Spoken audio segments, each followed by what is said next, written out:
How goes it all? Welcome back to Larry's Anything Goes. Hopefully you're having a great and exceptional Friday. All right, let's get it going. Let's get it going. I'm going to be going live on my YouTube and Facebook channel within the next hour. So definitely check us out. Going live later, but I'm going to just keep on pushing on, all that good stuff. All right, stop with the applause, family. Stop, stop, stop. Greatly appreciated. All right. So today's word of the day is far. It stands for at, to, or by a great distance, used to indicate the extent to which one thing is distant from another. Now, or the caveat, another caveat is over a large expanse of space or time, situated at a great distance in a space of time. Now, I chose this word today because we all have goals and aspirations. We all have hopes and dreams. We all pray. We all do our thing, regardless of who you believe in, who you don't believe in, how your faith is. That's your business, not mine.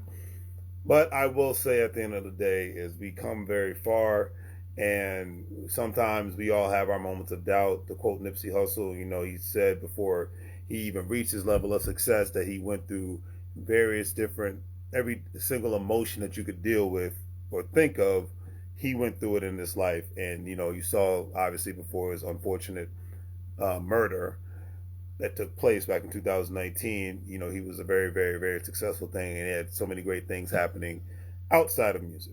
But that's another story for another day.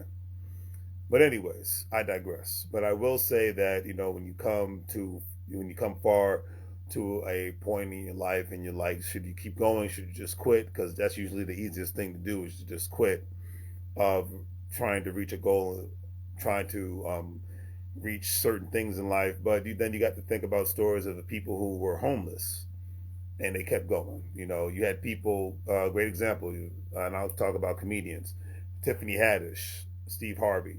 These people were living out of their cars. These people had jobs and they gave up everything, and I mean everything, to become successful in their craft. And you see where they are today. Big superstars, almost to the businesses. Whether you like them or don't, it's irrelevant. They're making money moves on a regular basis, and they're still able to practice their craft all at the same time, because they literally gave up everything, and they never ever ever gave up. If you ever seen the show New Girl, I remember the guy that played Winston, the brother from Chicago. He was homeless. He was living out of a car in Los Angeles before he got his big break on New Girl. So sometimes you got to say to yourself, when you're really trying to go far in life, and regardless of what you're doing, even if you reach the height of getting your quote unquote status of the overpriced car, overpriced house, you got to reach the status of getting the degrees, getting the certifications, the prestige in your career. My mindset is always this: what's next?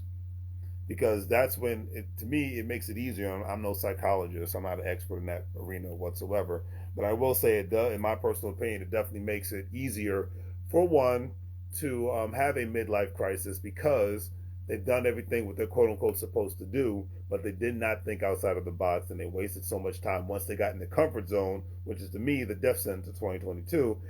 They wasted so much time getting in the comfort zone that they actually put themselves in a position to where they're stuck in an economic prison. And then when they get up in age, then they wonder why they can't retire, or they wonder why they can't get out, or they wonder why they can't move forward. So it's just something to think about. Today's quote of the day is by Peter Lynch. Peter Lynch said, "Far more money has been lost by investors preparing for corrections or trying to anticipate corrections than has been lost in corrections themselves." I could not agree with that statement more, because there's always a correction in the U.S. economy, a lot of times the global economy, regardless of the situation. Yeah, we saw what happened with the pandemic. We saw what happened back in 2007 and 8. We see what's going to happen now, in regards to real estate, in regards to the stock market, regards to supply chain issues. Corrections are bound to happen. In relationships, corrections are bound to happen. If you don't know what a correction is, it's when the market the market basically goes down. Certain companies go out of business, or so certain companies' stocks go down because they don't have the big of a high demand to hire people because of the lack of spending and whatnot. And in today's inflationary environment, you have a lack of spending that's going to be underway, because a lot of people are getting the fact that two things need to happen.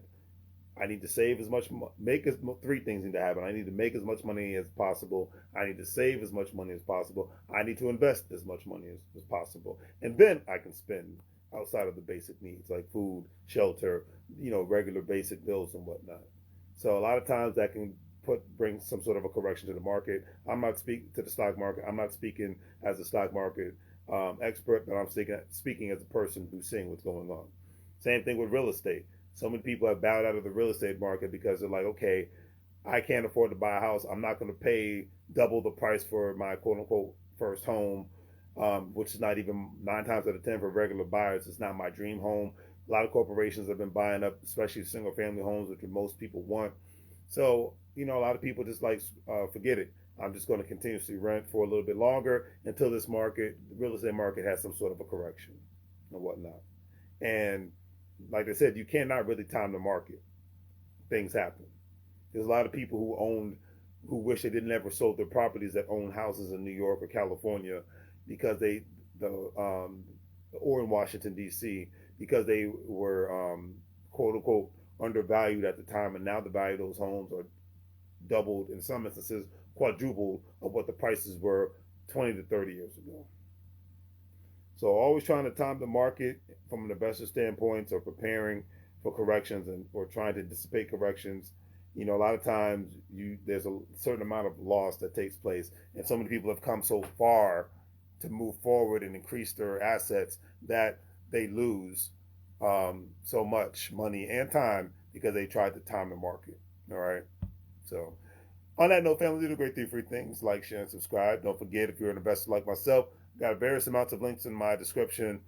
Sign up with WEBULL, sign up with Acorn, sign up with Stash, sign up with Coinbase. With all those, you get access to some money, get access to some cryptocurrencies, get access to stocks, and you have the opportunity to open up an individual retirement account where you're not only just contributing to your 401k, but you have something outside of that. So when you get older, you have another pool of money to pull money from. So, all right. So hopefully you guys have a great night. As I always say, make money moves, or you're going to live broke like a fool. Thank you for the applause, ladies and gentlemen. Please sit down. I know there's other speakers that are coming tonight. I'm just kidding. Love these freaking Instagram filters. That's all I got to say. All right. So as I always say, family, make money moves, or you're going to live broke like a fool. And don't forget to check us out tomorrow. We're talking to the ladies, getting their perspective. It's been a long time since I've had females on my program, on my channel, and I'm looking forward to having more and get their perspective, because I do enough talking. But looking forward to that, and we're going to be talking about getting their perspective on dating in today's world and Kevin Samuels. Nothing negative, all positive, all right? So take care.